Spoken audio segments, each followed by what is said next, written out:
Salut à tous, bienvenue sur ma chaîne. Aujourd'hui je vais vous faire une vidéo sur les planeurs que j'ai utilisés cette année, l'année 2020, et vous montrer un peu qu'est-ce qui a marché, qu'est-ce qui n'a pas marché et qu'est-ce que je vais garder pour les années à venir.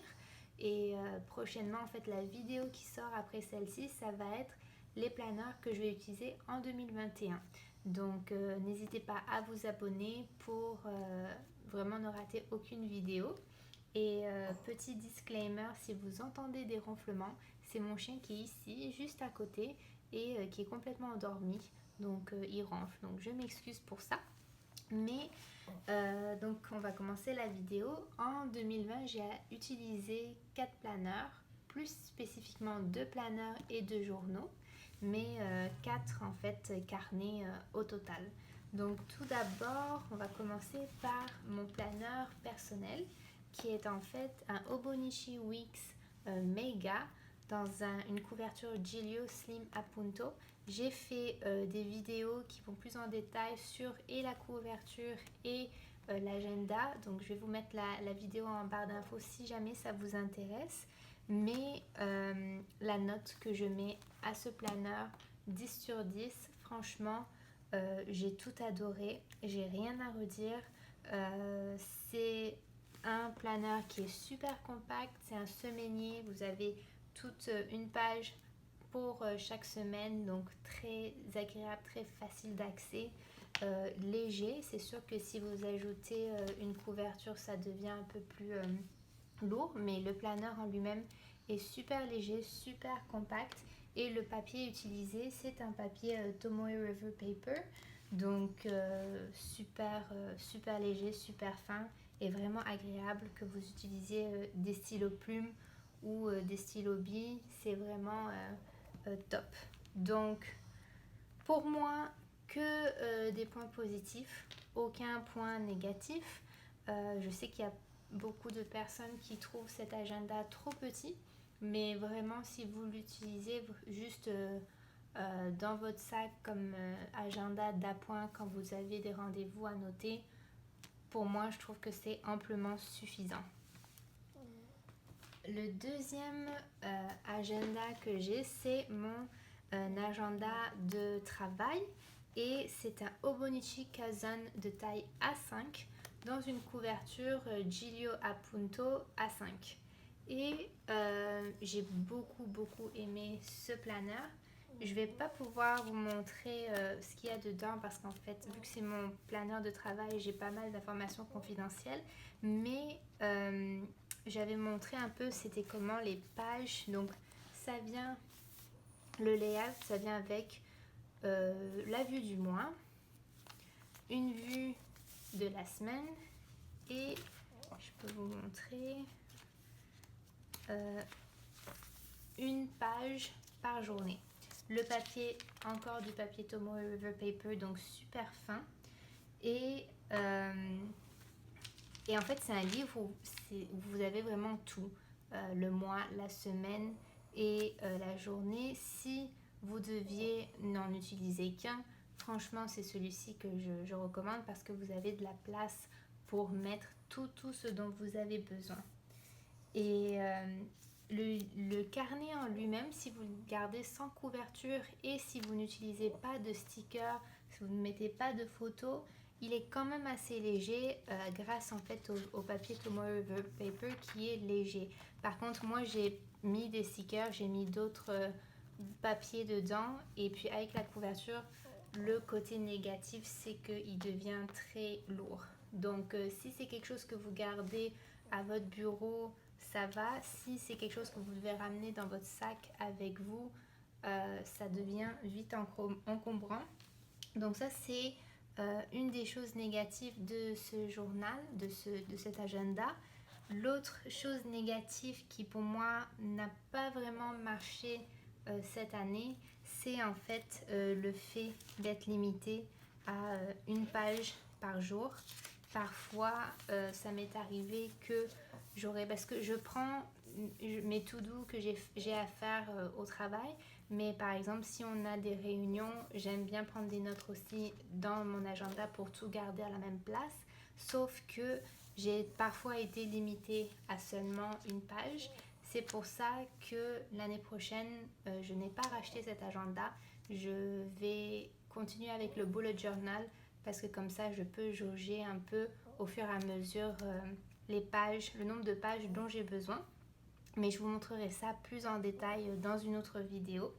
Donc c'est ça, les deux côtés négatifs assez lourds et parfois pas assez de pages. Mais si vous, une page ça suffit amplement, ben je vous le conseille. Est-ce que je lui donne la note moi de 7 sur 10 et si est-ce que je vais le racheter? Je ne suis pas sûre que je vais acheter ce modèle en particulier, mais Hobonichi fait un Hobonichi Kaizen A5 avec. Et en fait, le format avec, c'est que l'année, il y a 2 carnets et c'est divisé en 2. Donc, vous avez de janvier à juillet, puis après de août à décembre. Et au lieu d'être un gros carnet comme ça, ben c'est divisé en 2.